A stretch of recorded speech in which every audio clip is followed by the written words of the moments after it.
អ្នកនាងចង់ទះមែនទេបើហ៊ានទះមកខ្ញុំចាំទទួលអូយណែលោកហ៊ានមកអោបខ្ញុំផងអីយកមកកំភ្លៀងទៅនេះណែអើយបើមិនចង់ស្លាប់ទេយកដៃចេញភ្លាមស្មានថាខ្ញុំចង់អោបអ្នកនាងមែនទេបើចង់ឲ្យដកដៃចេញខ្ញុំដកក៏បាន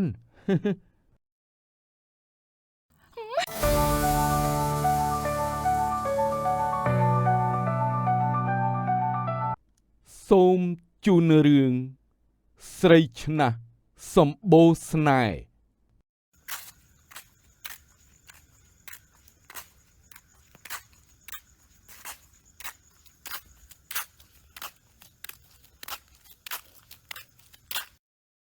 ជំរាបសួរពូបញ្ញានៅផ្ទះទេពូអូនៅតែក្មួយវានៅក្នុងផ្ទះមករកបញ្ញាទៀតហើយមែនពូសុំសួរបន្តិចទៅមើលបញ្ញាមានសង្សារហើយនៅក្មួយហើយខ្ញុំស្មានថាពូសួររឿងអីខ្ញុំខំតែភ័យតាមដែលខ្ញុំស្គាល់បញ្ញាមកដល់ពេលនេះខ្ញុំមិនដែលឃើញវាមានសង្សារអីទេពូអញ្ចឹងមែនទេពូគ្រាន់តែឆ្ងល់ទេពូចិត្តទៅសួរទៅអាយុច្រើនហើយមិនទាន់មានសង្សារឬប្រពន្ធពូខ្លាចតែបញ្ញាវាមិនស្រឡាញ់ស្រីបែរជាស្រឡាញ់ក្មួយឯងទៅវិញនឹងណាលោកពូកុំនិយាយបែបនេះអីខ្ញុំភ័យណាស់ណាអញ្ចឹងខ្ញុំសូមចូលទៅរកបញ្ញាបន្តិចឲ្យពូទៅចុកក្មួយហើយរាល់ថ្ងៃពូពិបាកចិត្តតែរឿងកូនប្រុសនេះឯងអាយុក៏ច្រើនហើយ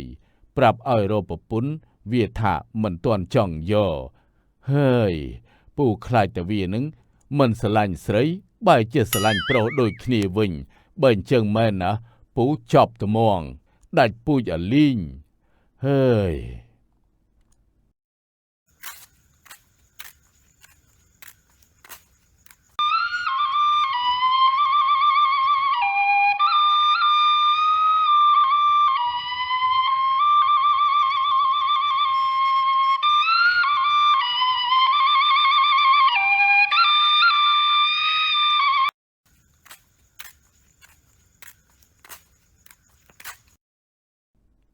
បញ្ញាមុននេះយើងជួបពុកឯងនៅមុខផ្ទះគាត់សួរសំណួរចម្លែកធ្វើឲ្យយើងនេះភ័យស្ទើរលុះព្រលឹងហើយមានរឿងអីត្រូវភ័យពុកគ្រាន់តែសួរបន្តិចបន្តួចសោះនឹងមើលទៅឯងភ័យរត់លឿនអីដល់ថ្នាក់នេះមិនឲ្យយើងភ័យយ៉ាងម៉េចបើគាត់និយាយថាឯងមិនព្រមយកប្រពន្ធហើយខ្លាចតែឯងនឹងបែរជាមកស្រឡាញ់យើងទេហាថាម៉េចតែមើលទៅមុខឯងយូរទៅណាក៏សង្ហាដែរស្អាតគួរឲ្យស្រឡាញ់តាអីណាកុំនិយាយបែបហ្នឹងណាកុំប្រាប់ថាឯងស្រឡាញ់ប្រុសដូចគ្នាឲ្យសោះប្រយ័ត្នយើងវាយឯងមែនតើណាកុំថាយើងនេះមិនបានប្រាប់ឯងគិតអីផ្លាច់ម៉ែគ្នាណាទៅស្រឡាញ់ប្រុសដូចគ្នានោះហើយចុះថ្ងៃនេះឯងមករកគ្នាមានរឿងអីហ៎គ្មានរឿងអីទេ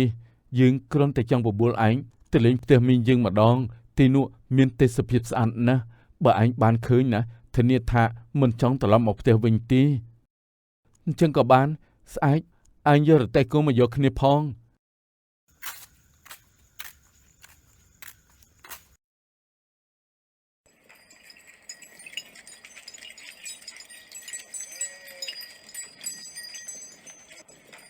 អេណាសិតនិយាយអញ្ចឹងផ្ទះមីងឯងណៃណា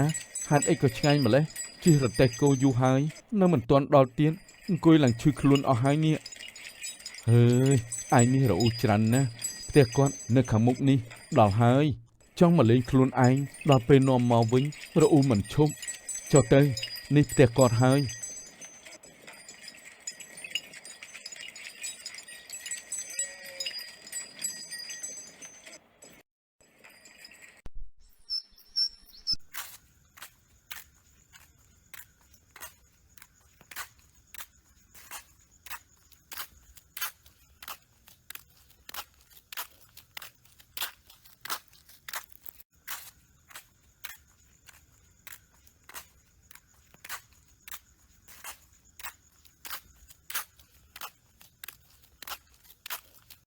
ជំរាបសួរមីងសុខសប្បាយទេ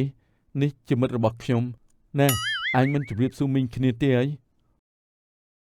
អូខ្ញុំឈ្មោះបញ្ញាជំរាបសួរណាមីងផ្ទះណាមីងពិតជាមានទេសភាពស្អាតដូចសិននិយាយមែនអូចាជំរាបសួរក្មួយមកនាំគ្នាចូលផ្ទះសិនមកណានៅខាងក្រៅក្តៅខ្លាំងណាស់ខូចស្បែកអស់ហើយមកអញ្ជើញអង្គុយលេងទៅណាមីងក្មួយសុំដើរទៅលេងខាងក្រៅផ្ទះណាមីងបន្តិចបានទេឃើញទេសភាពស្អាតណាស់ចាក្មួយបញ្ញាចង់ទៅដើរមើលទេសភាពក៏ទៅចុះណាមីងចូលទៅធ្វើម្ហូបសម្រាប់ពិសាអាហារទាំងអស់គ្នាសិនបាទណាមីងអញ្ចឹងខ្ញុំសូមដើរទៅមើលទេសភាពខាងក្រៅផ្ទះសិន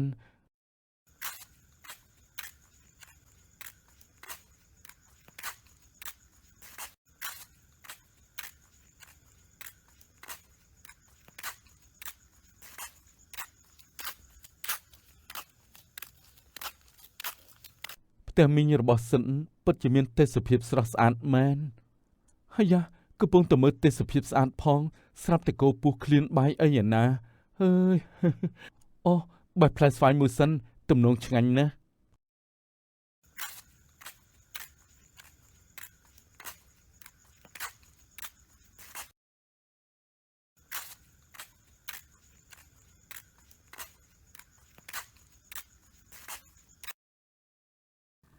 ឈប់សិន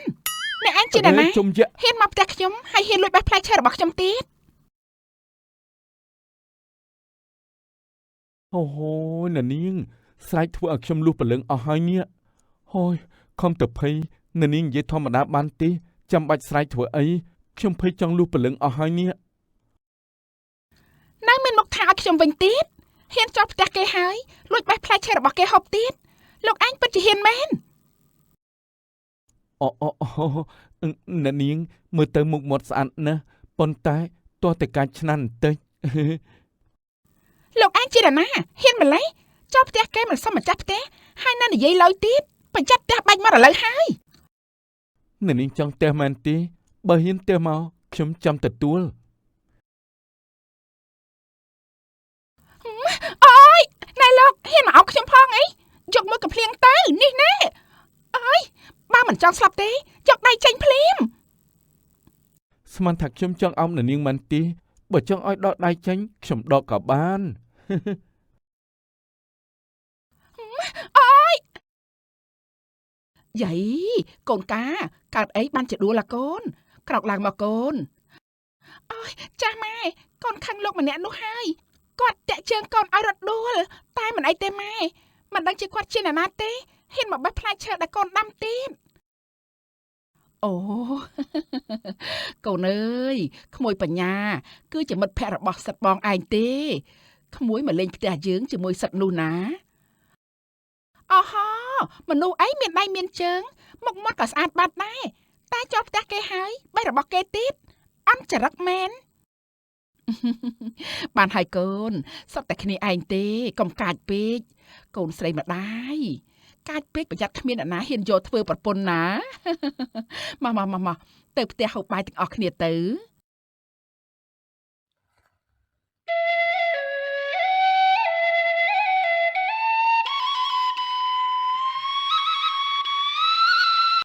សូមជូនរឿងនិស្ស័យស្នេហ៍កម្ម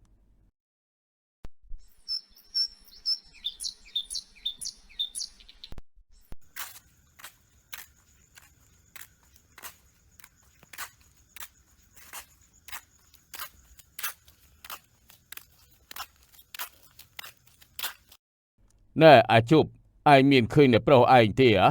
យើងរកជុំវិញផ្ទះអស់ហើយកែរកមិនឃើញសោះបាទលោកមេឃុំព្រឹកមិញអ្នកប្រុសរៀបចំខ្លួនបែបអ្នកក្រហើយបានចេញទៅក្រៅបាត់តាំងពីព្រលឹមមែនលោកមេឃុំយើងឆ្ងល់កូនប្រុសយើងណាស់មួយថ្ងៃវាគិតតែពីតែងខ្លួនបែបអ្នកក្រហើយដើរចេញទៅក្រៅផ្ទះរាល់ថ្ងៃ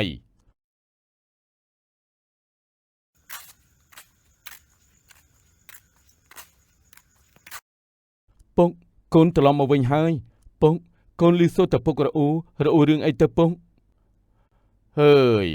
ពុកសួររកកូននឹងណាតែរកមិនឃើញកូនហេតុអីក៏កូនចូលចិត្តតែងខ្លួនបែបអ្នកក្រហើយចូលចិត្តទៅក្រៅរាល់ថ្ងៃអញ្ចឹងហ៎អូលោកមេឃុំខ្ញុំសង្ស័យតែអ្នកប្រុងចង់បានប្រពន្ធទេដឹងអីបានជាមិនសូវនៅផ្ទះបែបនេះប្រហែលអញ្ចឹងហើយថ្ងៃនេះបងជុំដូចជានិយាយត្រូវម្លេះកូនល្មមរកកូនប្រសាឲ្យពុកហើយតាំងពីម្ដាយកូនស្លាប់បាត់ទៅក្នុងផ្ទះនេះលែងមានសម្លេងមនុស្សស្រីដូចមុនហើយណាមួយពុកចាស់ហើយពុកចង់ឃើញមុខកូនប្រសានិងចៅរបស់ពុកមុនពេលដែលពុកស្លាប់ណាកូនបាទពុកកុំនិយាយពាក្យនឹងអីពុកខ្ញុំ100ឆ្នាំទៀតមិនទាន់ទៅណាផងកូនសុំទៅក្រៅសិនហើយណាពុកតោះបងជុំទៅក្រៅជាមួយខ្ញុំបាទអ្នកប្រុស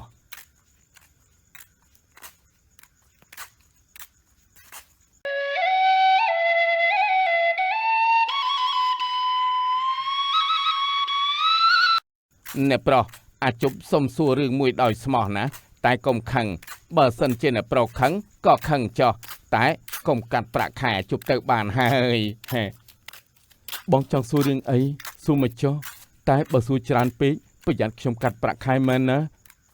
ណែបើសិនជាអ្នកប្រុសកាត់ប្រាក់ខែមែនអាចជប់ខ្ញុំដឹងតែចប់ហើយព្រោះរាល់ថ្ងៃនេះត្រូវចិញ្ចឹមច្រើនណាស់មានអូនមុំអូនស្មីអូនតាអូននីនិងអូនជាច្រើនទៀតណាអ្នកប្រុសបានហើយកុំនិយាយច្រើនកាត់ប្រាក់ខែឥឡូវហើយអេបងឈប់សិនបងខាងមុខនោះជាផ្ទះមេភូមិដែលជាមិត្តរបស់ពុកខ្ញុំគួរតែចូលទៅសួរសុខទុក្ខគាត់អត់បងបើតាមការគុនគូរាសីជើងលេខដាជប់ធ្លាប់រៀនគឺគុនគូស្អីបងឯងខែនេះកាត់ប្រាក់ខែបងឯងហើយនិយាយច្រើនណាស់និយាយលេងតែអ្នកប្រុសតូចគួរឲ្យស្រឡាញ់របស់ខ្ញុំដាក់ចិត្តកាត់ប្រាក់ខែដែរមែន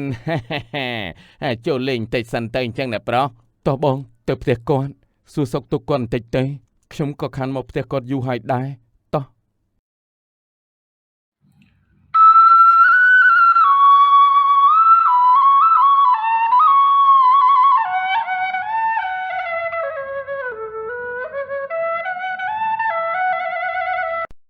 លោកអ៊ំមេភូមិនៅផ្ទះទីហ្នឹងលោកអ៊ំណែបងជុំជួយហៅគាត់បន្តិចមើលចេះឈោមមើលទៅកើតអត់ចិត្តម្ល៉េះខ្ញុំហ៊ានហៅទេខ្លាញ់អ្នកប្រុសថាឲ្យបងជុំចេះហៅនិយាយច្រើនជាពិសេសរត់តែកាត់ប្រាក់ខែបងជុំរហូតហ្នឹងបងជុំនេះខ្ញុំបានតែនិយាយលេងទេមិនដែលកាត់ប្រាក់ខែបងពីអង្កាលអញ្ចឹងជួយហៅចោះលោកអ៊ំមេភូមិអើយលោកអ៊ំមេភូមិនៅផ្ទះទេលោកអ៊ំមេភូមិណែណាគ្រីកូនស្រីម្ដាយតែមើលខាងមុខផ្ទះបន្តិចតែមើលកូនឮសូនអ្នកណាគេកំពុងតែស្រែកហៅអ៊ំប្រុសរបស់ឯងចាម៉ែមិនអីទេចាំកូនទៅមើលណាចាំមកវិញចាំកូនជួយធ្វើម្ហូបម៉ែណាម៉ែ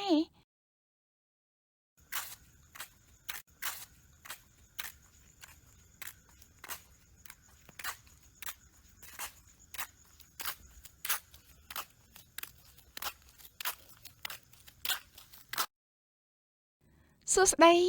តានាងមកមានកាអីដែរអ៊ំសម្បត្តិមិនសូវនៅផ្ទះទេថ្ងៃបន្តិចទើបគាត់ត្រឡប់មកផ្ទះវិញបាននាងមានកាអីអាចប្រាប់ខ្ញុំបានចាំខ្ញុំប្រាប់គាត់ឲ្យនារីម្នាក់នេះស្អាតណាស់តានាងជាកូនរបស់លោកអ៊ំសម្បត្តិទីដឹងបានជាមានសម្រស់ស្រស់ស្អាតធ្វើឲ្យខ្ញុំទប់ចិត្តមិនបានទេ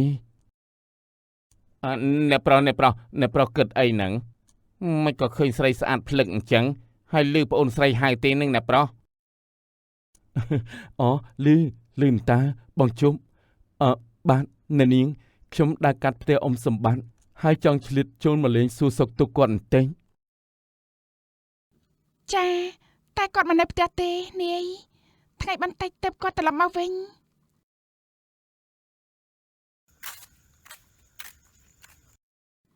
ណែកូនណាគ្រីយ៉ាងម៉េចហើយកូន មានការអីបានជានិយាយគ្នាយូរម្លេះកូនចាម៉ែពួកគាត់មករកអ៊ំសម្បត្តិមិនដឹងថាគាត់មានការអីនោះទេម៉ែអូអញ្ចឹងទេអីកូន ណែក្មួយតើក្មួយមានការអ្វីដែរអាចប្រាប់មីងបានទេក្មួយ អូបានអ្នកមីង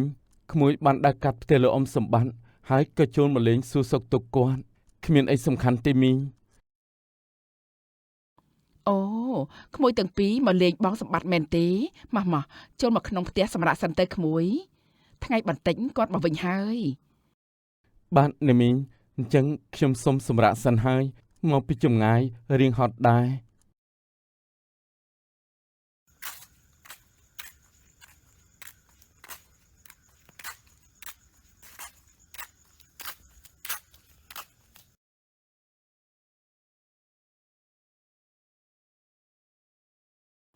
ក្មួយអង្គុយលេងសិនទៅមីងចូលរវល់ទៅធ្វើម្ហូបសិនបើមិនយល់ទាស់ទេចាំនៅពិសាបាយជាមួយគ្នាតែម្ដងទៅណាក្មួយ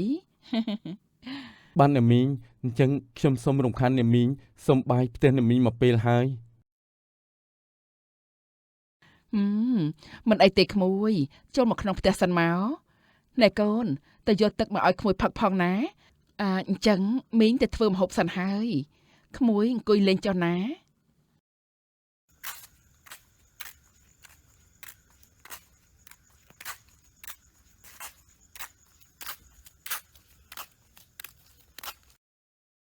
អ្នកនាងតើអ្នកនាងឈ្មោះអីហើយត្រូវជាអ្វីនឹងអ៊ំសម្បត្តិដែរអ្នកនាង ចាខ្ញុំឈ្មោះណាគ្រីហើយត្រូវជាក្មួយអ៊ំសម្បត្តិចុះនាយមានឈ្មោះអ្វីដែរ អូហូអ្នកនាងឈ្មោះណាគ្រីឈ្មោះនេះស្ដាប់ទៅដូចជាផ្កាមួយតងក្រអូបស្រស់ស្រាយអញ្ចឹងហើយបែបស្លូតបូតណាស់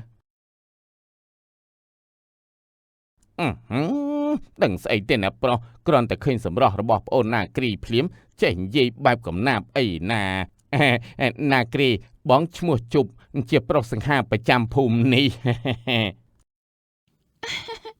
ចាបងជប់ប្អូនដឹងហើយអញ្ចឹងតើបានជាថ្ងៃនេះមិនតិចជាងរាល់ដង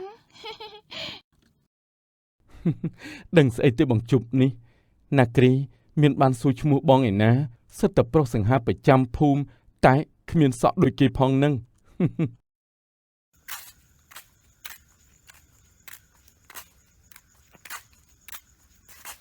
ចុះអ្នកទាំងពីរជាអ្នកណាមកពីណាមានការអីបានจะមកផ្ទះយើងទាំងថ្ងៃបែបនេះ បាទលោកអ៊ំសម្បត្តិខ្ញុំឈ្មោះសេរីបុតជាកូនរបស់ពុកសែមក្មួយសូមជម្រាបសួរអ៊ំនិងអ្នកមីងផង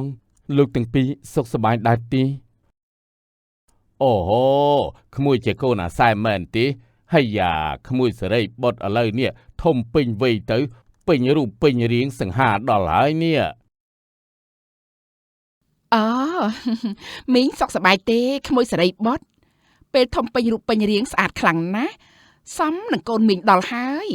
ណែកូនពងអាជំរាបសួរបងឯងទៅមីងនឹងពូទៅសម្រាប់សិនហើយណាក្មួយ ជំរាបសួរបងសេរីបុតបែកគ្នាតែមួយរយៈសោះពេញកំឡោះមុខមាត់ក៏ស្អាតសមនឹងខ្ញុំដល់ហើយ អូយនិយាយលេងទេ មែនហើយអ្នកនាងអ្នកប្រុសខ្ញុំសង្ហាតែរូបខ្ញុំនេះក៏សង្ហាដែរមួយយ៉ាងម្នាក់ទេអ្នកនាងអើយខុសគ្នាត្រង់ថាគាត់ជាចៅហ្វាយខ្ញុំជាកញ្ចះតែប៉ុណ្ណោះ ស្អីគេ ប្រសង្ហាប្រចាំភូមិផងចង់តែសាច់ទេមិនមើលក្បាលអញ្ចឹងតើបានជាសក់មិនសូវនៅជាមួយ ឲ្យសមមុខចឹងចុះនិយាយច្រើនមែនបងជប់ឯងនេះខែនេះកាត់ប្រាក់ខែមែនតើហើយណាប្អូនពងអញ្ចឹងបងលាទៅផ្ទះសិនហើយណាចាំប្រាប់ពូមីងផង ចាមិនអីទេបងសេរីបុតចាំអូនប្រាប់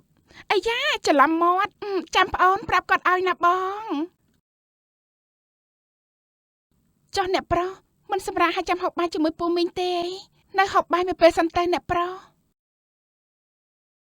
អូអត់ទេនៅនាងណាគ្រីចាំថ្ងៃក្រោយចុះខ្ញុំមានការត្រូវពិភាក្សាជាមួយពុករបស់ខ្ញុំបន្តិចចាំថ្ងៃក្រោយខ្ញុំនឹងមកលេងហើយហូបអាហារជុំគ្នាម្ដង ដឹងស្អីដែរទេនាងណាគ្រី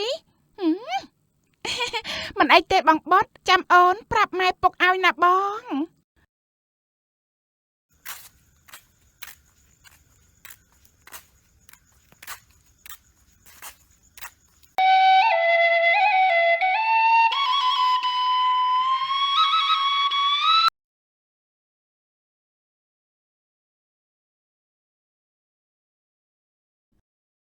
អូយជំរាបសួរអ្នកម្ដាយក្មេកនិងបងស្រីប្រពន្ធចុងអាយុយច្រឡំមាត់សំទោសណាបងស្រីមេលីបងជាប្រពន្ធដើមចំណែកប្អូនណាជាប្រពន្ធចុងចំយ៉ាបងមេលីតែងខ្លួនស្អាតម្លេះទៅណាដែរនឹងអ្នកបងដើរលឿនម្លេះឬមួយប្រញាប់ចេញទៅរកប្តីថ្មីទេដឹង សូមជូនរឿងប្រពន្ធដើមឌឺប៉ះប្រពន្ធចុងមីយា អាយ៉ាថ្ងៃនេះកូននៅជុំគ្នាល្អណាស់ហើយវិសាលកូនតើថ្ងៃនេះកូនមិនទាន់ទៅប្រជុំជាមួយលោកចវាយខេត្តទេអីកូនប្រុស បានម៉ែថ្ងៃនេះខ្ញុំមិនបានទៅប្រជុំទេព្រោះនៅក្នុងចិត្តកូនហាក់ដូចជាមិនសូវស្រួលមិនសនុកក្នុងចិត្តសោះម៉ែ កូនប្រុសតើកូនកើតអីបានជាមិនសុខចិត្តបែបនេះហាមានរឿងអីចូលកូនប្រាប់មកចាំម៉ែនិងមាលាជួយដោះស្រាយណាកូនសម្លាញ់មែនហើយបងវិសាលតើបងមានរឿងអីចង់ប្រាប់អូននឹងម៉ែបងប្រាប់មកចាំអូនជួយរកវិធីដោះស្រាយបញ្ហានោះជាមួយគ្នាណាបង បងមានរឿងធំណាស់ដែលត្រូវដោះស្រាយប្រសិនបើបងដោះស្រាយវាមិនចេញទេនោះបងនឹងត្រូវមានទោសដល់ថ្នាក់ជាប់គុកជាមិនខាន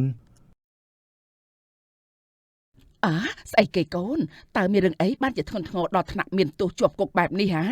អើយកូនប្រុសឆាប់និយាយប្រាប់ម៉ែនិងមាលាឲ្យបានដឹងផងទៅមើល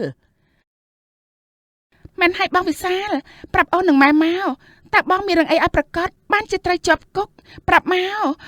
កកុំបំភ័យម៉ែនឹងអូនអីនិយាយមកបង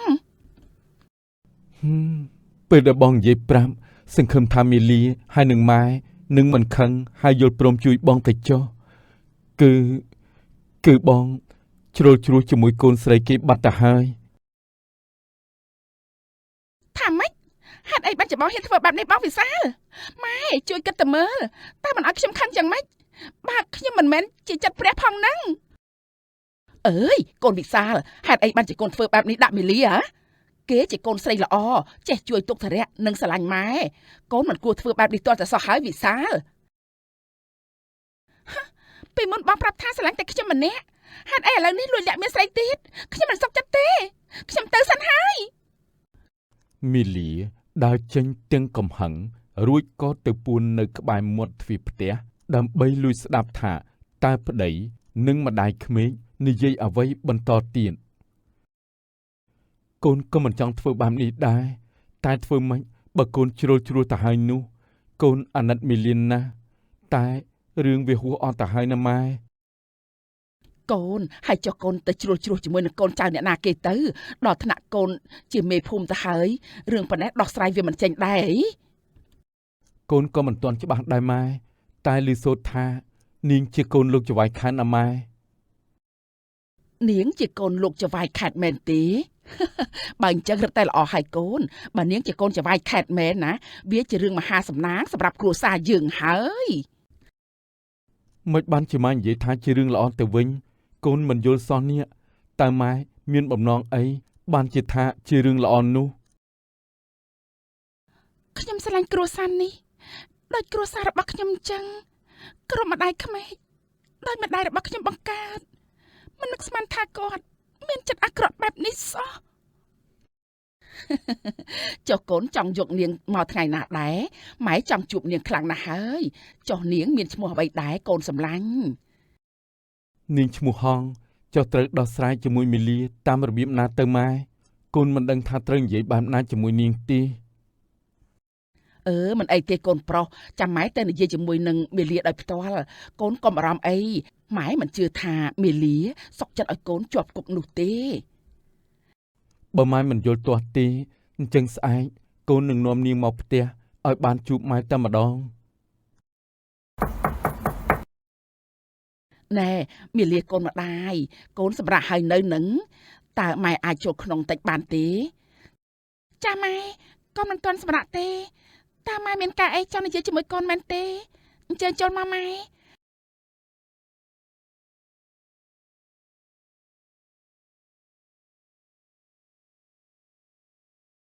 ណែកូនណាផឹកទឹកតិចសិនទៅណាម៉ែដឹងថាកូនពិបាកចិត្តរឿងវិសាដែលធ្វើចរិតមិនល្អលួចលាក់មានស្រីខាងក្រៅម៉ែនិយាយយកតែល្អស្មានតែខ្ញុំមិនដឹងមិនលឺថាអ្នកម្ដាយនិងកូននិយាយគ្នារឿងអីមែនទេមេលីកូនលឺម៉ែហៅទេកូនអោះចាម៉ែកូនមិនបានគិតអីទេហើយកូនក៏មិនខឹងដែរកូនក៏មិនចង់ឲ្យបងវិសាលគាត់ជាប់គុកដែរចុះថ្ងៃណាទៅបងវិសាលនាំនាងមកផ្ទះដែរទៅម៉ែអូកូនណាថ្ងៃស្អែកនេះវិសាលនឹងនាំនាងនោះមកផ្ទះហើយសង្ឃឹមថាកូនមិនខឹងមិនជេរនាងទៅចុះណាម៉ែវាក៏មិនចង់ឲ្យមានរឿងបែបនេះកើតឡើងដែរតែវាជ្រុលជ្រោះហួសទៅហើយមីលាកូនម្ដាយចាម៉ែកូនមិនអីទេកូនយល់ហើយបងវិសាលគាត់មិនដែលធ្វើចរិតបែបនេះទេខ្លាចតែនាងមានល្បិចអីតាក់បងវិសាលទេដឹងម៉ែដឹងហើយមេលីអញ្ចឹងម៉ែទៅវិញសិនហើយណា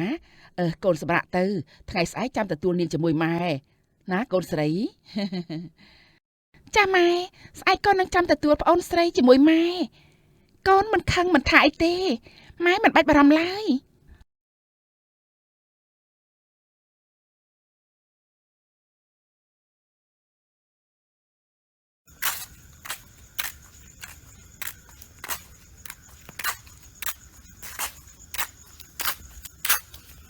ម៉ែ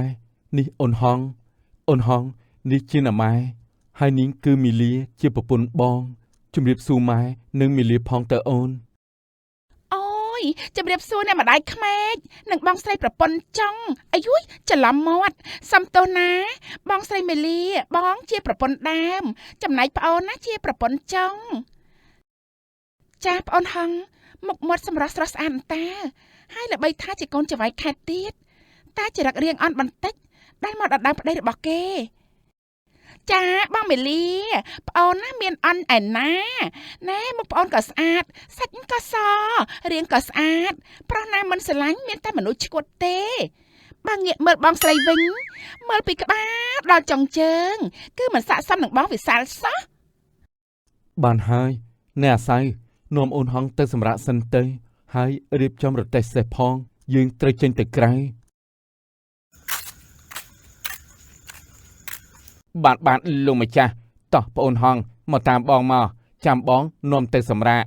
ហើយលោកប្រុសពិតជាសំណាងមែនមានប្រពន្ធដល់ទៅ2ឯខ្ញុំវិញណារត់តែមួយលិនមិនទាន់បានផង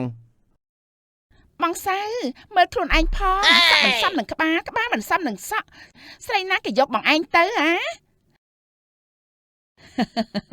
មែនហើយកូនហងនិយាយត្រូវណែអាសៅកុំនិយាយច្រើនពេកនាំកូនហងទៅសម្រាប់ទៅបានលោកស្រីតោះអ្នកនាងហងអញ្ជើញមកតាមខ្ញុំមកចាំខ្ញុំនាំអ្នកនាងទៅបន្ទប់សម្រាប់ចាអ្នកម្ដាយកូនសុំជម្រាបលាទៅសម្រាប់សិនហើយណាអូយឈប់សិនបងសៅខ្ញុំភ្លេចជម្រាបលាបងស្រីមេលីដែលជាប្រពន្ធដើមណែអ្នកបងប្អូនស្រីហងដែលមានសម្រស់ស្រស់ស្អាតម្នាក់នេះសូមជម្រាបលាសិនហើយណាបងស្រីប្រពន្ធដើមអូយកូនហងស្អាតក៏ស្អាតចរិតញាក់ញក់បែបនេះតើបានជាវិសាលបាក់ចិត្តជ្រុលជ្រោះជាមួយម៉ែអញ្ចឹងខ្ញុំអស់ការអីហើយខ្ញុំសូមជម្រាបលាម៉ែហើយនឹងបងវិសាលទៅផ្សារសិនហើយ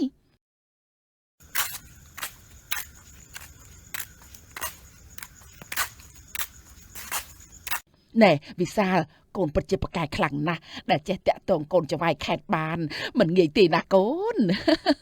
តែប៉ុណ្ណេះណាកូននឹងឡើងតំណែងជាមិនខានឡើយបានម៉ែរឿងឡើងតំណែងឬមិនឡើងកូនមិនទាន់ដឹងទេអញ្ចឹងកូនសុំម៉ែចេញទៅប្រជុំសិនហើយម៉ែជួយមើលអូនហងនិងមីលាផងណាកុំឲ្យពូគេឆ្លោះគ្នាសំណាងហើយដែលវិសាកូនអញឆ្លាតតាក់បានកូនចៅហ្វាយខេតប៉ុណ្ណេះគ្រួសារអញនឹងមានលុយមានមុខមានមាត់ជាងនេះចំណែកនាងមេលាវិញការយូរហើយសំបីតែកូនមួយក៏គ្មានឲ្យអញផង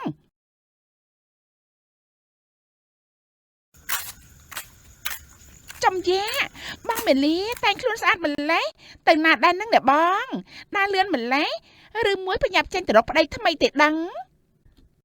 មិនបាច់ចេះដឹងថាយើងចង់ទៅណាទេហើយយើងមានប្តីហើយមិនដូចអ្នកខ្លះអួតថាខ្លួនឯងជាកូនចៅខេតតែចរិតអន់បំផុតនោះទេអូហូបងស្រីប្រពន្ធដើមខឹងមែនទេឬក៏អន់ចិត្តដែលប្អូនស្រីហងស្អាតដូចទេធីតាប្រាប់ឲ្យដឹងទៅចុះណាប្រុសប្រាថ្នាចង់បានគ្រប់គ្នាតែហងមិនមើលមុខផងអូអញ្ចឹងប្រុសគ្រប់គ្នាប្រាថ្នាចង់បានតែខ្លួនឯងមិនយកបែរជាសុកចិត្តទម្លាក់ខ្លួនដូចជាចន្លេនមកដណ្ដើមប្តីគេទៅវិញនេះឬចរិតកូនចៅខេតនោះហើយណែនាងមលីកុំចេះដឹងរឿងយើងឲ្យសោះណាយើងកូនអ្នកណាក៏ជារឿងរបស់យើងដែរវើយកុំឲ្យចេះប្រយ័ត្នហើមមាត់មិនខាន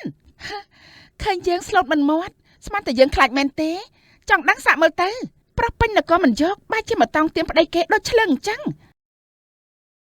អើយមេលីឯងអើយហើយខឹងណាស់ចាំមើលចុះយើងនឹងកំចាត់នាងឯងចេញពីផ្ទះនេះឲ្យបានមិនអីទេប្អូនស្រីចង់ធ្វើអីតាមចិត្តប្អូនទៅបងមិននៅរំខានទេបើគ្មានការអីបងសុំទៅផ្សារសិនហើយ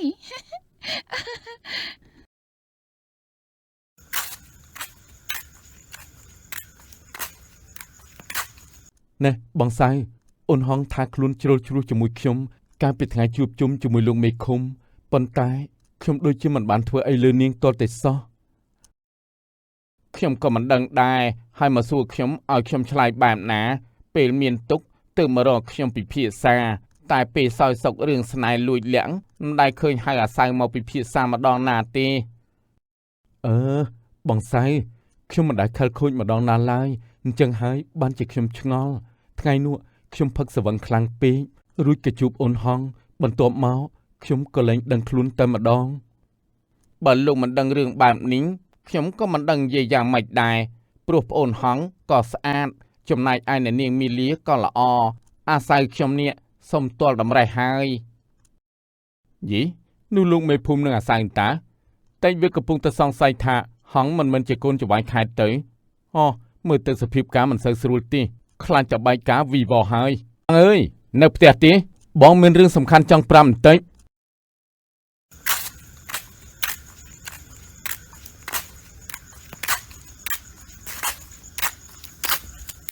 ណែហើយឯងមករកណាស្រែកលោឡាអីផ្អើលគេផ្អើលឯងអស់ហើយនេះខ្ញុំមករកប្អូនហងតានាងនៅផ្ទះទេខ្ញុំមានការចង់ប្រាប់នាងបន្តិចប្រាប់នាងថាខ្ញុំឈ្មោះសួនចាំនៅទីនេះហើយចាំខ្ញុំទៅប្រាប់អ្នកនាងហងហាមចូលមកក្នុងបើមិនទាន់អនុញ្ញាតប្រយ័ត្នងាប់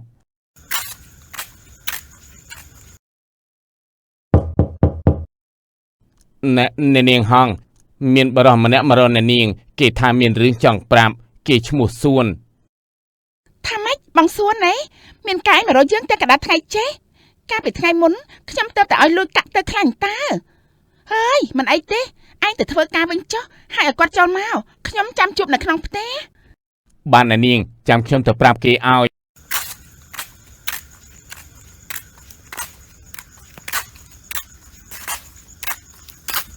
ចូលមក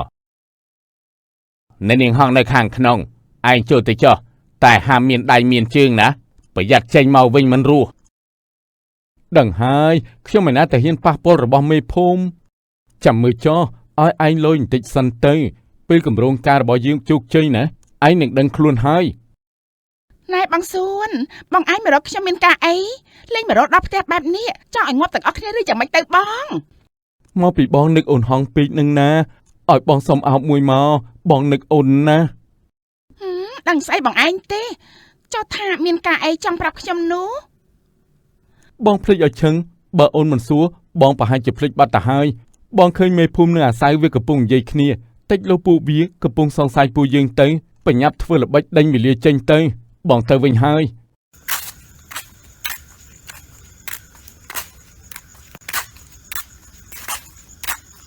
បងស្រីមកពីណាវិញនឹងអូយចង់ទៅរកប្តីថ្មីមែនទេប្រាប់ចុះថាមិនបាច់ខំទេព្រោះបងមិនស្អាតដូចជាអូនហងឡើយចាបងស្រីបងមិនល្អដូចប្អូនមែនហើយ មុខមាត់ស្អាតសម្រស់ល្អតែចរិតថោកទាបដែលដណ្ដើមប្តីគេអើយហ៊ានជេរយើងផងបន្តិចទៀតឯងលែងមានវត្តមាននៅក្នុងផ្ទះនេះទៀតហើយបងមាលីកុំថាប្អូនម្នាក់នេះមិនបានប្រាប់ណាចង់ដឹងថាបងចេញមែនឬអត់សាកធ្វើមើលទៅបងមិនជឿទេថាម៉ែនឹងបងវិសាលហ៊ានដេញបងចេញទេហើយចង់ដឹងមែនទេអូម៉ែបងវិសាលជួយផងនាងមាលីហ៊ានវាយខ្ញុំជួយផងបងវិសាលម៉ែជួយខ្ញុំផង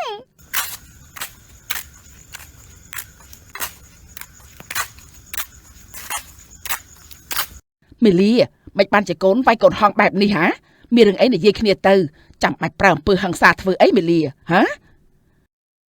មិនស្មានថាអូនចិត្តអាក្រក់បែបនេះសោះស្មានថាអូនមិនប្រកាន់ជាមួយនឹងអូនហងតាមពិតអូនចិត្តចង្អៀតម្លេះរឿងអីត្រូវដល់ថ្នាក់វាយគ្នាប្រាប់មកហេតុអីបងនឹងម៉ែមិនជឿខ្ញុំបែរជាទៅជឿនាងហងម្នាក់នោះវាមិនមែនជាកូនច្បាយខេតអីទេបងនឹងម៉ែចាញ់ល្បិចវាហើយចាញ់បងវាហើយបានហើយឈុំនិយាយទៅបងមិននឹកស្មានថាអូនធ្វើបែបនេះសោះចេញពីមុខបងទៅបងមិនចង់ឃើញមុខអូនទៀតទេបានបើបងចោលខ្ញុំចេញខ្ញុំនឹងទៅស្រុកកំណើតវិញសូមឲ្យបងរស់នៅមានក្តីសុខជាមួយស្រីរបស់បងទៅចុះ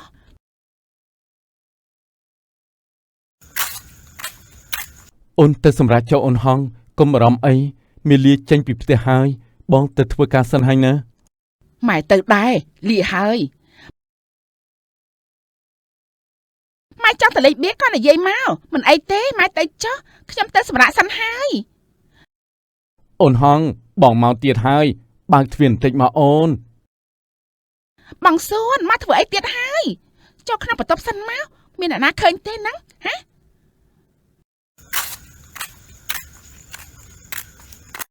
គ្មានអ្នកណាឃើញទេបងនឹកអូនហងណាមកសុំអោបមួយមកអូនក៏នឹកបងដែរបន្តិចទៀតណាពួកយើងនឹងបាននៅជាមួយគ្នាដោយសប្បាយចិត្តហើយ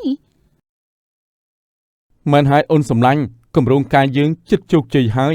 អាវិសាលបន្តិចទៀតឯងនឹងត្រូវចាប់គ្រប់យ៉ាងហើយ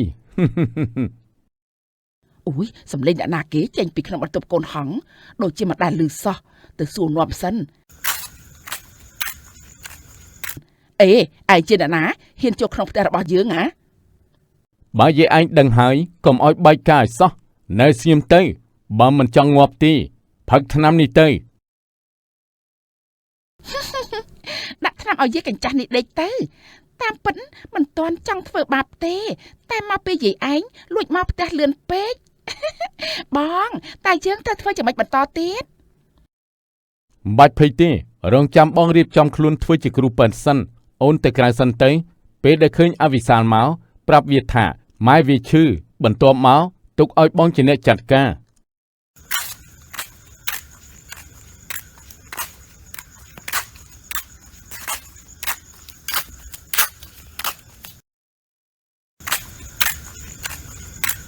បងវិសាជួយផងម៉ែក៏មិនដឹងជាកើតអីទេសុកសុំក៏ដួលស្លាប់បាត់មាត់ឆឹង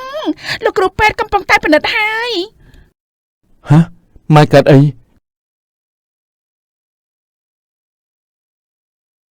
លោកគ្រូប៉ែនម៉ែខ្ញុំកើតអីបានជាសន្លប់បែបនេះតែពេលនេះគាត់ធូរស្រាលហើយនៅ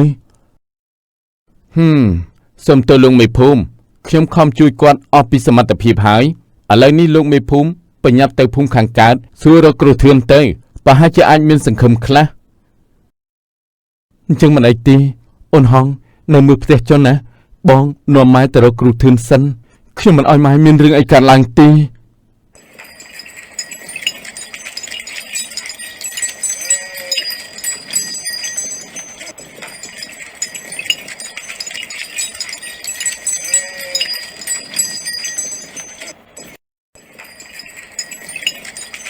នោះបងវិសាលនឹងម៉ែនតាពួកគាត់ទៅណាអញ្ចេះម៉ែកាត់អីបានជាដេកសម្រាប់ឆឹងបែបនេះមេលីបានជួបអូនបងសប្បាយចិត្តណាស់តើអូនស្គាល់គ្រូធឿនដែលជាគ្រូខ្មែរទេខាងមុខនោះគ្មានភូមិទេមានតែទឹកជ្រោះបងនឹងម៉ែចាញ់បងនឹងហងហើយខ្ញុំចាំវិជាមើលជំងឺបន្តិចបន្តួចពីដូនតាសាកឲ្យគាត់ផឹកថ្នាំនេះសិនទៅ ពួកយើងជាម្ចាស់ផ្ទះនេះហើយបន្តិចទៀតទ្រព្យសម្បត្តិទាំងអស់នឹងក្លាយជាកម្មសិទ្ធិរបស់ខ្ញុំនាងហងនាងឯងហ៊ានដាក់ថ្នាំពុលយើងដណ្ដើមទ្រព្យសម្បត្តិយើងមែនទេហ៎មិនក៏ត្រឡប់មកវិញលឿនម្ល៉េះហេតុអីចាំតែជាប់គុកទៅប្អូនស្រីបាយហើយអើយមិនគួរឲ្យជឿសោះកម្រងកាយយើងត្រូវរលាយអស់ហើយណែលោកមេភូមិកុំមកចាប់ខ្ញុំអីខ្ញុំមិនដឹងអីទេនាងហងនេះហើយគឺជាអ្នកនាំខ្ញុំឲ្យធ្វើបែបនេះមិនបាច់តវ៉ាឬបកស្រាយអីទេអាស៊ូនឯងនេះពិតជាថ្លើមធំមែនប៉ុន្មានហើយអ្នកប្រុសដោះលែងវានាំតែឲ្យអ្នកផ្សេងយកគំរូតាមវាទេនេះអ្នកប្រុសជាមេភូមិផងវានៅហ៊ានធ្វើបែបនេះមិនហើយយើងជាមេភូមិឯងមិនខ្លាចផងចុះទម្រាំអ្នកផ្សេងទៀតឯងសម្លាប់ទេដឹងបងដោះលែងអូនទៅពួកយើងជាប្តីប្រពន្ធនឹងគ្នាមែនទេបងសម្លាញ់កុំជឿនាងហងនេះឲ្យសោះវាគ្មានបានជ្រុលជ្រោះអីទេវាដាក់ថ្នាំឲ្យលោកមេភូមិផឹកហើយរៀបចំដេកក្បែរហើយវាថាមេភូមិចាប់វាឃើញទេបងវិសាលដោយអ្វីដែលអូននិយាយឬអត់កុំអីម៉ែក៏ស្លាប់បងក៏បាត់បង់ទ្រព្យសម្បត្តិមិនហើយមានតែមីលាប្រពន្ធសម្លាញ់របស់បងទេដែលឆ្លាតនៅតែល្អសម្រាប់ប្តី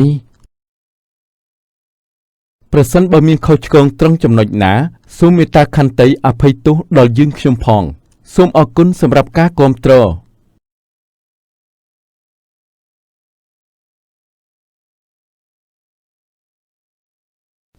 សូមជូនរឿងមុនស្នេហ៍បុប្ផាព្រៃភ្នំហើយកុំមកចេះដឹងរឿងអញស្អីចង្រៃនាងគ្មានសិទ្ធិមកបញ្ជាយើងទេមនីចេញទៅក្រៅភ្លាមបងមិនចង់ឃើញមុខប្អូននៅទីនេះទេហើយបងហ៊ានដេញខ្ញុំផងអីចាំមើលពេលត្រឡប់ទៅវិញខ្ញុំនឹងប្រាប់ម៉ែឆំលាក់ថាបងធ្វើបាបខ្ញុំដោយសារចង្រៃព្រៃម្នាក់នេះនៅសម័យអង្គរដ៏រុងរឿងមានភូមិគ្រឹះមួយយ៉ាងធំស្កឹមស្កៃជាភូមិគ្រឹះរបស់សេដ្ឋីម្នាក់ឈ្មោះសេឡានិងភរិយាឈ្មោះឆោមលាក់ពួកគាត់មានកូនប្រុសម្នាក់ឈ្មោះវរៈបុត្រជាអ្នកស្រឡាញ់សេរីភាពនិងធម្មជាតិលើសអ្វីទាំងអស់ណែអូនសម្លាញ់ពេលនេះវរៈបុត្ររបស់យើងពេញវ័យហើយល្មមឲ្យមានគូសកលហើយណាបងមិនបាច់បារម្ភទេអូនបានរៀបចំទុកដាក់ហើយក្មួយស្រីមនីដែលមានរូបឆោមស្រស់ស្អាតសមសួនដូចមាសទឹកដប់អញ្ចឹង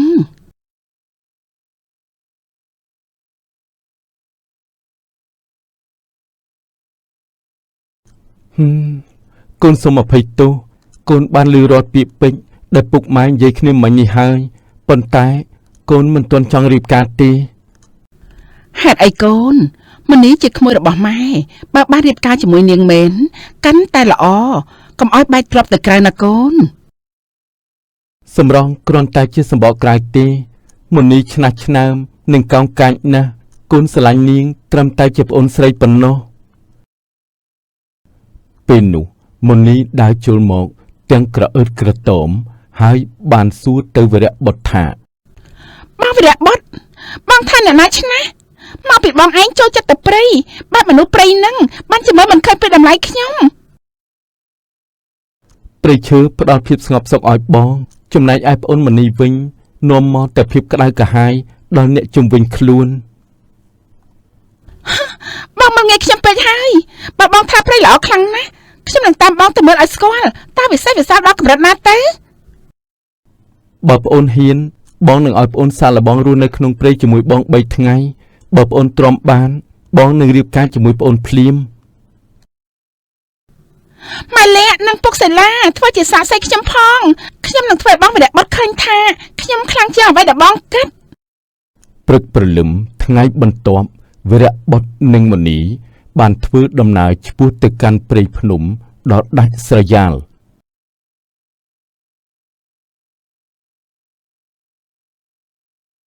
អូឆ្ងាយម្ល៉េះបងវរៈបុត្រជើងខ្ញុំឡើងពងអស់ហើយសម្រាប់សិនទៅបងខ្ញុំឈឺជើងណាស់នេះទើបតែចាប់ផ្ដើមទេបើអូនទ្រាំមិនបានត្រឡប់ទៅវិញឥឡូវក៏ទាន់ពេលដែរ គ្មានផ្លូវទេខ្ញុំមិនមែនជាមនុស្សចោះចាញ់ងាយងាយឡើយ បើអញ្ចឹងត្រូវអស់មកបង្កាត់ភ្លើងយើងនឹងសម្រាប់នៅទីនេះ ស្អីគេឲ្យខ្ញុំទៅរើអស់ដៃខ្ញុំមកសម្រាប់តែលាបម្សៅនិងពាក់ចិញ្ចៀនពេជ្រតែប៉ុណ្ណោះទេ នៅទីនេះគ្មានអ្នកបម្រើទេមានតែអ្នកដែលចេះជួយខ្លួនឯងទើបរស់មុនីទាំងខឹងទាំងចង់ឈ្នះក៏ដើរទៅប្រមូលមែកឈើងាប់ទាំងមុខក្រញើយប់ដំបូងក្នុងព្រៃមុនីសម្រាប់ទាំងមិនសុខចិត្តព្រោះខ្លាចសត្វសាហាវនិងមូសខាំ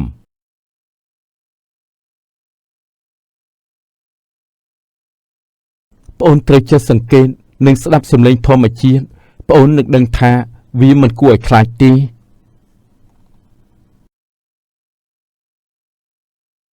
ស្អែកនេះខ្ញុំច្បាស់จะដាច់ពោះស្លាប់មិនខានទេបើបងឲ្យខ្ញុំញ៉ាំតែផ្លែឈើបែបនេះ ថ្ងៃទី 2 វរៈបុត្របាននាំមុនីដើរកាត់ជ្រលងភ្នំស្រាប់តែប្រទះឃើញខ្ទមតូចមួយ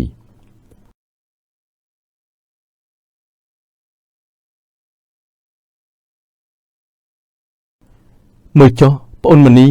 នៅទីនេះក៏មានអ្នកស្រុកគេរស់នៅដែរ អូយផ្ទះស្អីក៏ខ្វក់ដូចជាចម្រោកសត្វខ្ញុំមិនចូលទៅចិត្តจะដាច់ខាត ប៉ុន្មានហើយអ្នកប្រុសតែស្ដាប់ចុះសំលេងខ្លុយនេះមកពីណាមិនដឹងទេព្រោះរំដំចិត្តដល់ហើយសំលេងខ្លុយនេះមានមុនស្នេហ៍ណាស់តែបង្កប់ទៅដោយភាពសោកសៅតបងទៅរកម្ចាស់សំលេងទាំងអស់គ្នាពេលនោះស្រាប់តែមានសំលេងស្រែកធ្ងោចេញពីក្នុងខ្ទមវរៈបុត្រក៏ស្ទុះចូលទៅឃើញស្ត្រីវ័យចំណាស់ម្នាក់កំពុងតែដេកស្ដុកស្ដឹងនៅលើគ្រែរីឯកូនស្រីកំពុងយំសោក ម៉ែកាត់អីអរគុណបងណាស់ដែលបានជួយម៉ែខ្ញុំ កុំភ័យអីគាត់គ្រាន់តែខ្យល់កោតទីឲ្យគាត់សម្រាកបន្តិចទៅណាគាត់នឹងធូរស្រាលហើយ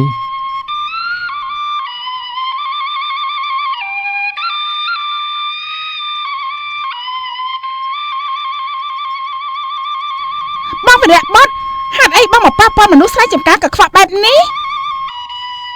មុនីប្អូនឈប់មានចិត្តចង្អៀតចង្អល់ទៀតទៅមនុស្សកំពុងតែមានអាសន្ន សុំជើញអ្នកទាំងពីរពិសាទឹកសិនទៅអញមិនផឹកទឹកកខ្វក់ក្នុងព្រៃនឹងទេយើងជាកូនចៅចៅវាយស្រុកឲ្យយើងមកផឹកទឹកកខ្វក់បែបនេះមែនទេនាងមាលា មុនីប្អូនជ្រុលពេកហើយណា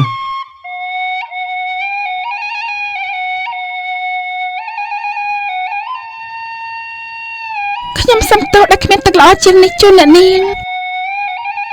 មិនអីទេមីលីទឹកនេះថ្លាដូចចិត្តប្អូនអញ្ចឹងបងនឹងផឹកវា ហើយបងវរៈបុត្របងហ៊ានមើលងាយខ្ញុំដើម្បីការពារស្រីម្នាក់នេះមែនទេ បងការពារសេចក្តីថ្លៃថ្នូរដែលប្អូនមិនដែលមានពេលយប់ឈានមកដល់មីលីបានពោលពាក្យទៅកាន់អ្នកទាំងពីរ អ្នកទាំងពីរសម្រាប់សិនទៅចាំខ្ញុំធ្វើម្ហូបជូនពិសាហើយសម្រាប់នៅផ្ទះរបស់ខ្ញុំសិនទៅបងវរៈបុត្រមិនដើរឲ្យអញហៅបងស្រួលទេតែស្រីម្នាក់នេះមានសិទ្ធអីហ៎ឬមើលបងវរៈបុត្រលួចស្រឡាញ់នាងសុកស្រីម្នាក់នេះតើនេះជាសម្លបន្លែព្រៃដែលខ្ញុំបេះបានកាលពីព្រឹកមិញវាមានរសជាតិឆ្ងាញ់បែបធម្មជាតិ ម្ហូបនេះឆ្ងាញ់ណាស់មីលីវាឆ្ងាញ់ជាងម្ហូបនៅក្នុងភូមិគ្រឹះរបស់បងទៅទៀត គ្រាន់តែជាម្ហូបអ្នកក្រសរសើរអីម្លេះបងចាំមកឆែកខ្ញុំមែនទេចាំមើលពេលទៅវិញណាខ្ញុំនឹងប្រាប់ពុកម៉ែបងឯងហើយ ម្ហូបនេះឆ្ងាញ់ដោយសារតែទឹកចិត្តអ្នកធ្វើមិនមែនដោយសារតែគ្រឿងផ្សំថ្លៃទេ អ្នកនាងចេញភាសាខ្លះទៅព្រោះផ្លូវទៅភូមិវិញឆ្ងាញ់ណាស់ហើយសម្រាប់យកកម្លាំងសិនទៅចាំធ្វើដំណើរបន្តទៅមុខទៀតហើយកុំមកចេះដឹងរឿងអញស្រីចង្រៃនាងគ្មានសិទ្ធិមកបញ្ជាយើងទេ មុនីចេញទៅក្រៅភ្លាមបងមិនចង់ឃើញមុខប្អូននៅទីនេះទេ ហើយបងហ៊ានដេញខ្ញុំផងអីចាំមើលពេលត្រឡប់ទៅវិញខ្ញុំនឹងប្រាប់ម៉ែឆំលាក់ថាបងធ្វើបាបខ្ញុំដោយស្រីចង្រៃព្រៃម្នាក់នេះ ប្អូនត្រឡប់ទៅភូមិវិញចុះពាក្យសន្យារៀបការត្រូវបានលុបចោលតាំងពីពេលនេះតទៅ បងវរៈបុត្របងហ៊ានបោកបង់ខ្ញុំដើម្បីស្រីម្នាក់នេះផងអី បងរៀបការជាមួយមនុស្សដែលបងគោរពមិនមែនរៀបការជាមួយមនុស្សដែលចេះតែមើលងាយគេនោះទេស្អែកឡើងមុនីនិងសែមក៏នាំគ្នាត្រឡប់ទៅផ្ទះវិញចំណែកវរៈបុត្រ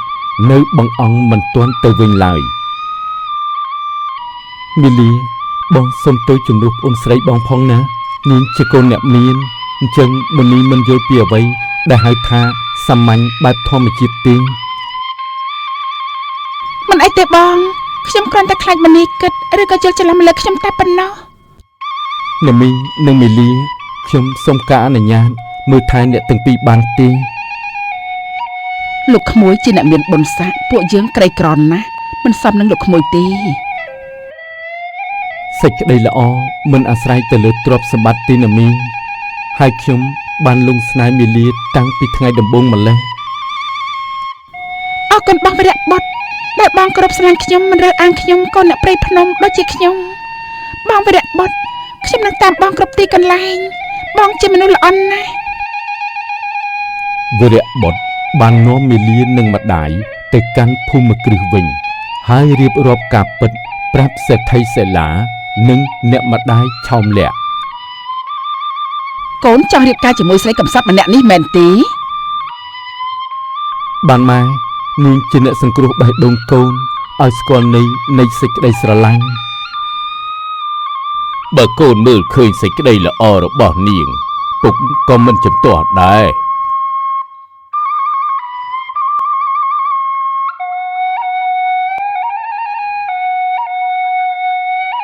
ខ្ញុំមិនសុខចិត្តទេមិនក៏លោកពូសេឡាឲ្យបងវរៈបុត្ររៀបការជាមួយអ្នកស្រីចំការទៅវិញ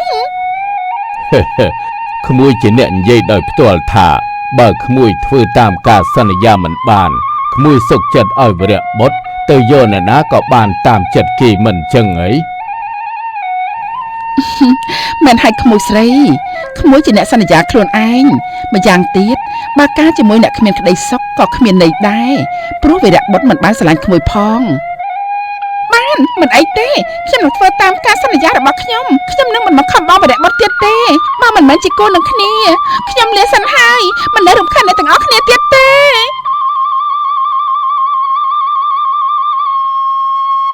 ពិធីមង្គលការត្រូវបានរៀបចំឡើងយ៉ាងសាមញ្ញបែបធម្មជាតិចំណែកឯមនីមានភាពខ្មាស់អៀនមិនហ៊ានចូលរួមបានត្រឹមតែលួចមើលពីចម្ងាយ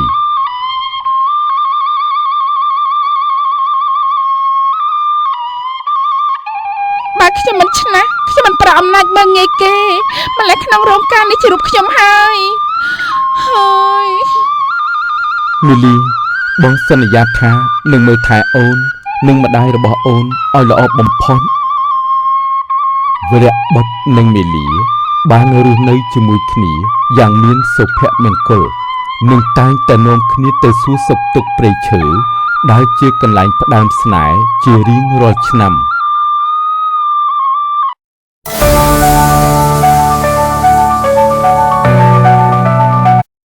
សម្រាប់លើស្មាខ្ញុំសិនទេមានអារម្មណ៍ភ័យខ្លាចអ្ហ្មិចទេតាំងពីតូចដល់ធំមិនដែលមានស្រីណាមកដេកលើស្មាខ្ញុំបែបនេះទេតាំងពីតូចដល់ធំនាយមិនដែលបាននៅក្បែរនារីឬក៏មាននារីណាម្នាក់មកនៅចិត្ត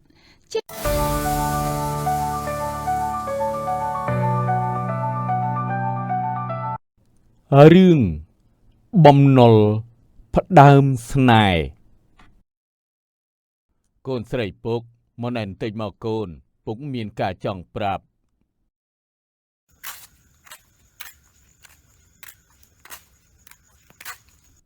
ពុកមានអីដែរពុកហើយថ្ងៃនេះពុកអត់ទៅទាលុយកូនអំណុលទេអីពុកខ្ញុំមើលយូរទៅកាន់តែសង្ហាទៅដែរតាណែកូនមិនបាច់មកបញ្ជោពុកទេរាល់ថ្ងៃនេះពុកចាស់ហើយណែកូនណាតើកូនឯងស្គាល់ផ្ទះអវិឆ័យទេចាស់ពុកស្គាល់តែចាស់ពុកមានកាយដែរហើយពូវិឆ័យនឹងគាត់ជាមិត្តភក្តិរបស់ពុកមែនទេឬក៏ជាអ្នកផ្សេងនឹងហើយកូនអាចឆៃនឹងហើយមាននរណាទៀតហើយចូលកូនស្គាល់ផ្ទះវានៅណាដែរទីកាន់ស្គាល់តែពុកចាស់ពុកសួររកផ្ទះគាត់ធ្វើអីដែរ ពុកចង់ឲ្យកូនទៅផ្ទះវាដើម្បីទារលុយដែលវាខ្ចីពុកកាលពី3ឆ្នាំមុនណាកូន អីគេពុកវិឆ័យខ្ចីលុយពុក3ឆ្នាំហើយមិនទាន់សងទៀតអីកូនស្មានតែគាត់សងលុយពុកអស់ហើយតា នៅទេកូនពុកថាមិនចង់ទារឬឲ្យវាសងវិញទេតែពុកស្អប់ត្រង់ថាមានគេប្រាប់ពុកថាវានឹងនិយាយដើមពុកមិនល្អសោះពុកខឹងណាស់នេះ ពុកមិនអីទេចាំកូនទៅទារលុយឲ្យពុកកូនស្អប់ណាស់មនុស្សផ្សេងមិនថាទេតែនេះជាមិត្តភក្តិរបស់ពុកសោះពុកក៏ខំជួយច្រើនលើកច្រើនសារហើយនៅតែមិនដឹងគុណមិនសងលុយហើយថែមទាំងនិយាយដើមទៀត មែនហើយពុកស្រឡាញ់វាដូចបងប្អូនបង្កើតអញ្ចឹងតែមិននឹកស្មានថាវានៅតែមិនកែចរិតអារឿងលេងល្បែងនឹងសោះ ចាស់ពុកកូនដឹងហើយមិនបាច់ភ័យទេចាំកូនទៅទាឲ្យអញ្ចឹងបានជាកូនឆ្ងល់ថាពេលដែលគាត់ឃើញកូនម្ដងណាគាត់ចេះតែរត់គេចមុខណែបងវីតោះទៅជាមួយខ្ញុំ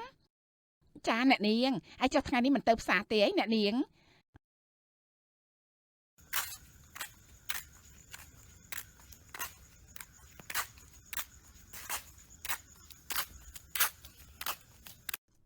ណែម៉ែវានោះដូចជាកូនស្រីអាឈានមិនទេជួយមើលគ្នាបន្តិចមើលតើកូនអាឈានមែនអត់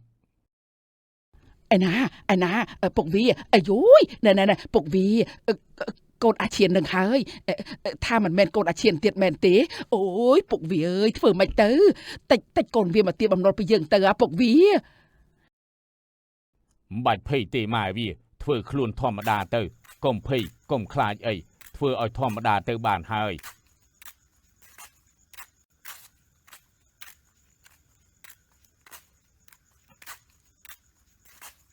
អាយ៉ាពូមីងនៅផ្ទះតាពីរអ្នកតែម្ដងហើយអញ្ចឹងហើយស្រួលនិយាយគ្នាកុំឲ្យសួរម្នាក់ចោតម្នាក់ទៀតតែក្មួយមកផ្ទះមីងពូមានការអីដែរព្រឹកមិនទាន់មកដល់ភ្លាម មែនហើយក្មួយហើយមានការអីបានជាមកដល់ផ្ទះពូនឹងមីងឯងហើយនិយាយចម្លែកម្លេះ ចាខ្ញុំមកទីនេះដើម្បីមកទារលុយដែលពូមីងខ្ចីពីពុកខ្ញុំកាលពី3ឆ្នាំមុនឥឡូវគាត់ឲ្យខ្ញុំមកយកលុយដែលខ្ចីនោះស្អីគេអ្នកណាទៅខ្ចីលុយពុករបស់ឯងពូនឹងមីងមិនបានខ្ចីលុយខ្ចីកាក់ពីពុករបស់ឯងទេណា ក្មួយពូនឹងមីងមិនដែលបានខ្ចីលុយពុករបស់ក្មួយទេឬក៏ក្មួយនេះច្រឡំគេផ្សេងដែលមានឈ្មោះដូចពូទេដឹងឯក្មួយ ខ្ញុំមកទារលុយហើយក៏មិនបានច្រឡំថាអ្នកផ្សេងដែរឲ្យលុយមកឆាប់ចាប់មិនបាននិយាយច្រើនអីទេពូមីងអាយ៉ាក្មេងនេះនិយាយល្អស្ដាប់ព្រាមមិនបានមែននៅតែទារលុយទៀតតិចអត់មិនបានឥឡូវហើយ មែនហើយក្មួយបើសិនជាក្មួយច្បាស់ថាពូនឹងមីងជំពាក់លុយពុកក្មួយពិតមែនតើក្មួយមានភ័ស្តុតាងដែរទេតើមានអ្វីមកបញ្ជាក់ថាពូនេះខ្ចីលុយដែរទេយកមកមើល ដោយសារតែពូជាមិត្តរបស់គាត់បានជាគាត់មិនធ្វើกระดาษស្នាមបញ្ជាក់ហើយពូមីងដឹងខ្លួនឯងហើយមិនបាច់មានកระดาษស្នាមបញ្ជាក់អីនោះទេខ្ញុំសួរថាតើសងលុយពុកខ្ញុំឬក៏អត់ បើក្មួយមិនមានកระดาษបញ្ជាក់ទេមានន័យថាពូនឹងមីងមិនបានខ្ចីលុយពីពុករបស់ក្មួយទេទៅវិញទៅហើយពូផ្ដាំសួរសុខទុក្ខអាឈានផង មិនសងមែនទេអញ្ចឹងតាបានជាក្រដល់សប្តាហ៍ថ្ងៃខ្ញុំស្ដាយទឹកចិត្តពុកខ្ញុំណាស់ខំឲ្យលុយខ្ចីមករកស៊ីបែរជាយកមកលេងល្បែងផឹកស៊ីអត់ប្រយោជន៍បងវីតោះទៅផ្ទះវិញ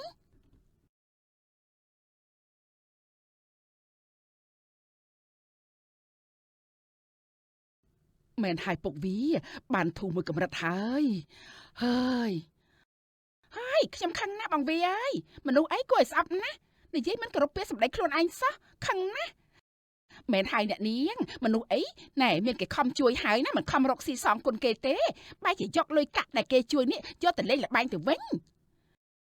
មែនហើយបងខ្ញុំស្ដាយទឹកចិត្តរបស់ពុកខ្ញុំណាស់ស្រឡាញ់មិត្តភក្តិដូចជាបងប្អូនខំជួយគ្រប់បែបយ៉ាងចុងក្រោយនៅតែលេងល្បែងដដែលចាអ្នកនាងតូចណែកុំខឹងអីណាតោះទៅផ្ទះវិញណែឈប់ខឹងទៅអ្នកណាធ្វើល្អជួបល្អអ្នកដែលធ្វើអាក្រក់ជួបអាក្រក់ហើយអើយបងវីខ្ញុំដូចជាវិលមុខមិនដឹងទេជួយផងបងវីខ្ញុំដូច chim vân một mình mà đăng tệ bong cha nè niên ơi miền nà này mà đông ní tê chui nè niên chấm phong chui phong miền nà này các bạn ní tê chui nè niên chấm phong chui phong ơi បងតើអ្នកនាងម្នាក់នេះកើតអីបានជាដួលសន្លប់បែបនេះ ដួលសន្លប់ដោយសារខឹងទាលុយគេមិនបានឬក៏គាត់ត្រូវកម្ដៅថ្ងៃបងក៏មិនដឹងដែរប្អូនណាជួយអ្នកនាងរបស់បងផងណាប្អូនប្រុសបងទៅរកទឹកឲ្យអ្នកនាងផឹកតិចសិន មិនអីទេចាំខ្ញុំជួយមើលឲ្យបងមិនបាច់ភ្លេចបារម្ភអីទេចាំខ្ញុំមើលថែឲ្យ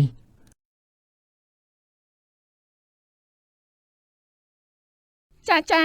បងទៅរកទឹកតិចសិនប្អូនចាំកន្លែងនេះហើយណាតែទៀតបងមកវិញជួយមើលអ្នកនាងរបស់បងផងណាឬទេ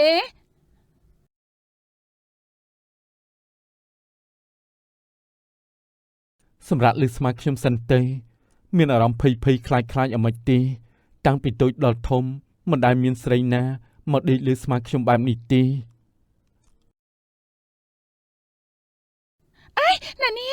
ណានេះកំពុងនិយាយអីហ្នឹងហើយគិតអីដែរ អូអ្នកនាងដឹងខ្លួនតាំងពីពេលណាហើយបានលឺអ្វីដែលខ្ញុំនិយាយមិញនេះដែរទេអ្នកនាង ខ្ញុំលឺទាំងអស់ដែលនេះបាននិយាយរៀបរាប់អំបញ្ញមិញនេះតែស្ដាប់មិនសូវច្បាស់ជួយនិយាយម្ដងទៀតមកបានទេ បើសិនជាខ្ញុំប្រាប់ថាខ្ញុំបានលឺអ្វីដែលគាត់និយាយទាំងអស់ប្រហែលជាគាត់ខ្មាស់ស្លាប់ហើយខ្ញុំខកគាត់សិន ធូរទ្រូងបន្តិចហើយសំណាងល្អហើយដែលនាងមិនលឺអ្វីដែលខ្ញុំនិយាយកុំអីមិនដឹងជាយកមុខទៅទុកឯណាទេអាវរៈអើយអាវរៈ ណានេះកំពុងតែគិតអីហ្នឹងលើខ្ញុំសួរទេអាចនិយាយម្ដងទៀតបានទេ អូមិនបានគិតអីទេហើយដែលខ្ញុំនិយាយមិញនេះខ្ញុំគ្រាន់តែនិយាយថាអ្នកនាងស្អាតហើយកូនចៅអ្នកណាខ្ញុំមិនដែលបានឃើញសោះ នេះម្នាក់នេះចេះលេងសាច់ទៀតមុខមាត់ក៏ស្អាតបាតសម្ដីក៏ពិរោះសមសួនដែរតា អូយអ្នកនាងដឹងខ្លួនឡើងវិញហើយអីនេះណែផឹកទឹកសិនទៅអ្នកនាងអើយបងវីភ័យណាស់បើសិនជាអ្នកនាងមានបញ្ហាអីទៅបងវីក៏មិនរស់ដែរអើយអរគុណអ្នកកំឡោះហើយដែលបានជួយអ្នកនាងរបស់បងណា បាទបងស្រីមិនអីទេខ្ញុំតែងតែជួយទុកធរៈគេគ្រប់គ្នាអញ្ចឹងឯងបងអញ្ចឹងខ្ញុំលាបងនឹងអ្នកនាងទៅផ្ទះសិនហើយបើមានឱកាសសង្ឃឹមថានឹងបានជួបគ្នាម្ដងទៀត ចាមិនអីទេអរគុណអ្នកច្រើនហើយដែលបានជួយហើយបានឲ្យស្មាខ្ញុំដេកសម្រាប់ទៀតចាប្អូនបងវីអរគុណខ្លាំងណាស់បើគ្មានប្អូនមកជួយទេណាបងដឹងតែងាប់មិនខានទេ វីរៈបានដើរញញឹមហើយសើចនិយាយម្នាក់ឯងថាអាវរៈអើយអាវរៈថ្ងៃនេះឯងពិតជាមានសំណាងមែនទែនដែលមាននារីដ៏ស្រស់ស្អាតមកដេកលើស្មាបែបនេះ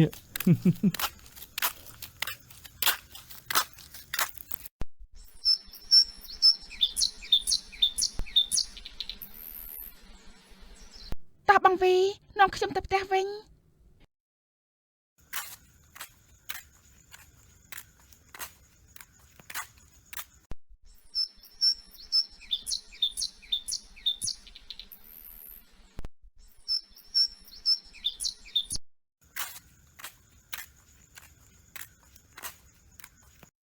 ពុកម៉ែកូនមកវិញហើយនេះម៉ែពុកឆ្លោះគ្នាទៀតហើយមែនទេកូនលឺសូរតាំងពីចម្ងាយម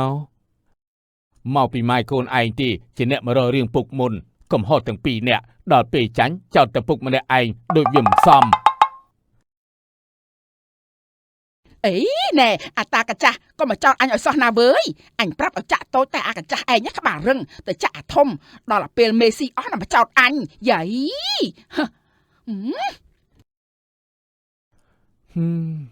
ពុកនឹងម៉ែមិនបាច់ចោតគ្នាទេ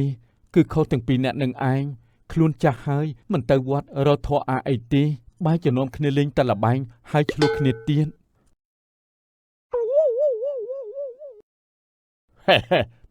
សមមុខឯងហើយនៅមិននៅឲ្យកូនវាស្ដីឲ្យទាល់តែបាន ឲ្យវារៀងចាលទៅឲ្យកូនស្ដីឲ្យអញ្ចឹងបានវាសមមុខ ឲ្យសមមុខអញ្ចឹងទៅណែកូនថ្ងៃនេះលក់របស់នៅផ្សារបានលុយច្រើនទេ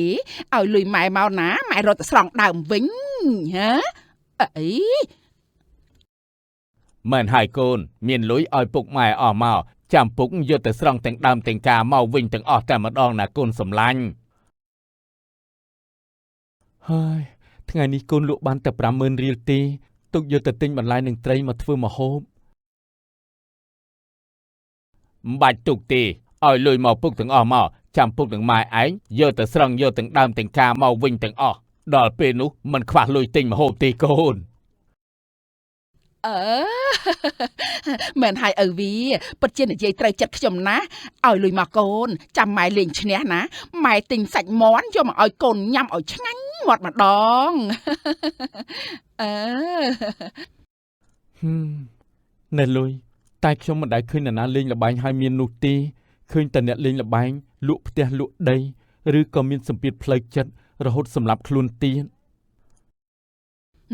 ក៏មកចេះដឹងពេកម៉ែពុកទៅហើយនៅមើលផ្ទះផងណាកុំដើរលេងច្រើនពេកខំតែរកលុយឲ្យពុកម៉ែបានច្រើនមកបានសមជាកូនម៉ែហើយតោះឯងតោះទៅស្រង់ដើមយើងមកវិញតោះ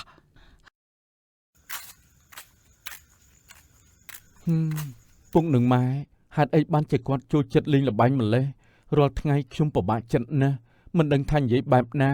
ឬប្រើល្បិចបែបណាឲ្យពួកគាត់ឈប់លេងល្បែងទេ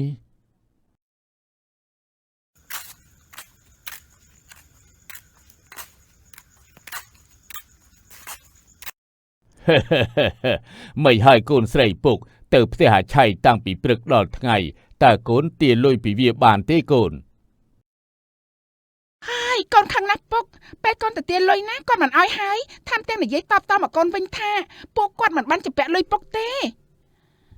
មែនហើយលោកប្រុសពួកគេមិនបានសងហើយនៅទាកដាបញ្ជាក់ទៀតអ្នកនាងខឹងឡើងដួលសន្លប់តែកុំតែបានអ្នកកំឡោះម្នាក់មកជួយកុំអីមិនដឹងថាអ្នកនាងទៅជាយ៉ាងណាទេហ៎ថាម៉េចបុប្ផាទាលុយវាមិនបានដល់ថ្នាក់សន្លប់មែនទីអីកូនពុកដល់ថ្នាក់នេះផងហ៎អើយពុកមិនចង់ទាទេតែស្អប់វាត្រង់វាលេងល្បែងបានហើយកូនមិនបាច់ទៅទាពួកវាទៀតទេណែបងវីតោះទៅជាមួយខ្ញុំ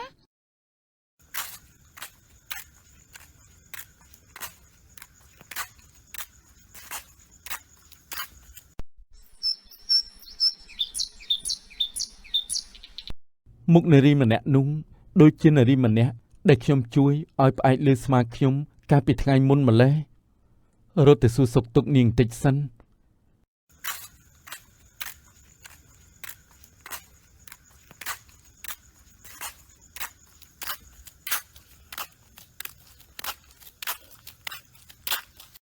សួស្ដីណានាង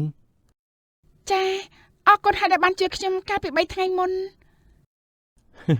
មិនអីទេណានាងខ្ញុំសុខសប្បាយទេ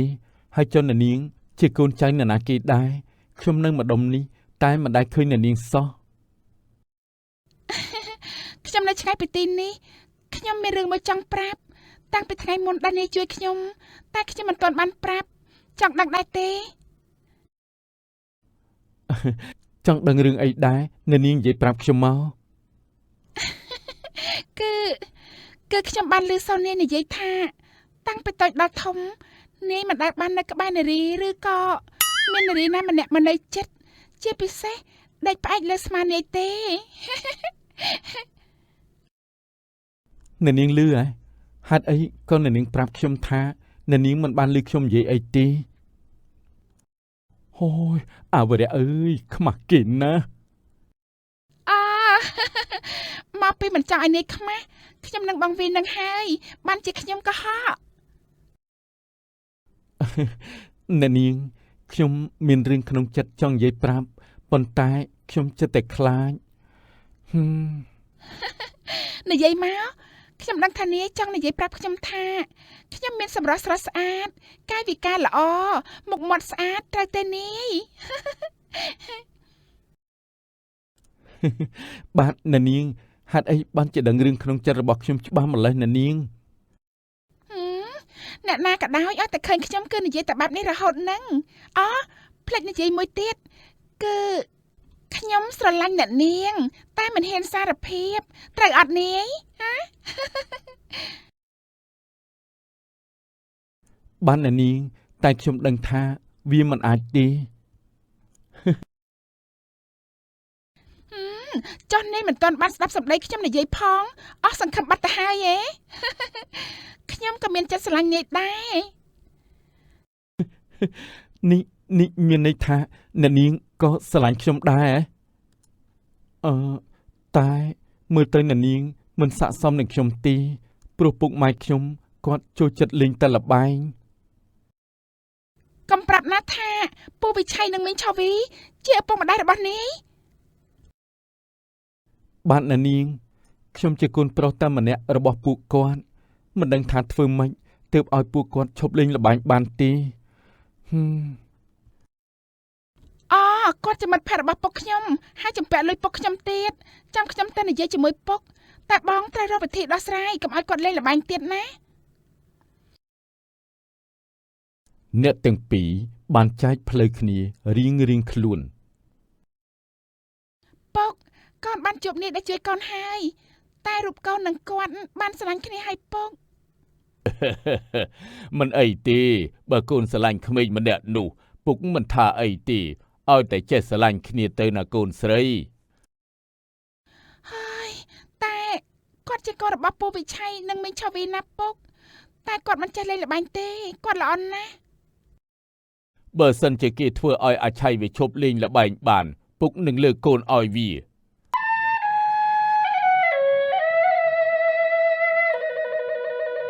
ពុកម៉ែ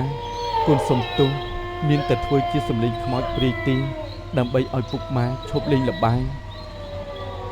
ណែអ្នកទាំងពីរក្រោកឡើងដល់ពេលវេលាហើយដែលយើងត្រូវយកពួកឯងទៅវិញព្រោះពួកឯងមិនដែលគិតសែនឲ្យយើងទេគិតតែនាំគ្នាលេងល្បែង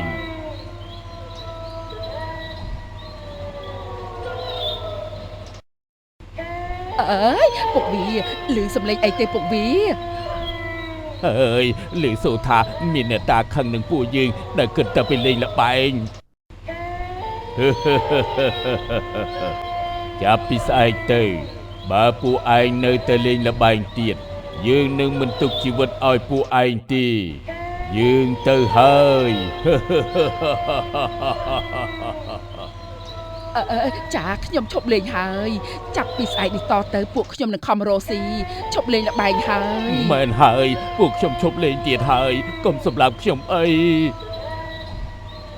ចាប់ពីពេលនោះមកពូឆៃ